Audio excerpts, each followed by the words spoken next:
মার্কিন president Donald Trump বলেছেন, চীনের প্রেসিডেন্ট শি জিনপিং তাকে আশ্বস্ত করেছেন তিনি প্রেসিডেন্ট থাকাকালীন তাইওয়ানে সামরিক আগ্রাসন চালাবে না চীন। শুক্রবার ফক্স নিউজকে দেওয়া এক সাক্ষাৎকারে ট্রাম্প কথা বলেন। ওয়ালটন এখন দেশের সীমানা পেরিয়ে পৌঁছে গিয়েছে 50টিরও বেশি দেশে। ওয়ালটন, ঘরে ঘরে বিশ্বজুড়ে। ট্রাম্প বলেন, আমি বলেছি খুব ভালো, আমি এটাকে সাধুবাদ জানাই, আমি ধৈর্যশীল, চীনও খুব ধৈর্যশীল।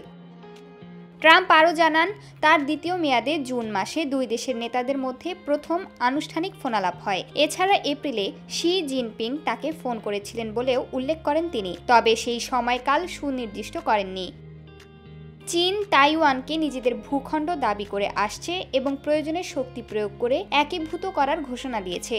তবে তাইওয়ান এসব দাবি প্রত্যাখ্যান করে আসছে এবং নিজেদের স্বাধীনভাবে পরিচালিত গণতান্ত্রিক দেশ হিসেবে দেখে। যুক্তরাষ্ট্র তাইওয়ানের সবচেয়ে বড় অস্ত্র সরবরাহকারী ও আন্তর্জাতিক সমর্থক হলেও তাদের মধ্যে আনুষ্ঠানিক কূটনৈতিক সম্পর্ক নেই। ওয়াশিংটনে চীনা দূতাবাস এক বিবৃতিতে জানায়, তাইওয়ান ইস্যু চীন মার্কিন সম্পর্কের সবচেয়ে গুরুত্বপূর্ণ ও সংবেদনশীল বিষয়। দূতাবাসের মুখপাত্র লিউ পেংইউ বলেন, মার্কিন সরকারকে অবশ্যই এক চীন নীতি মেনে চলতে হবে। চীন মার্কিন 3টি যৌথ ঘোষণাকে সম্মান করতে হবে এবং তাইওয়ান প্রসঙ্গে দায়িত্বশীল আচরণ করতে হবে। এতে দুই দেশের সম্পর্ক ও তাইওয়ান প্রণালীর শান্তি অক্ষুণ্ণ থাকবে।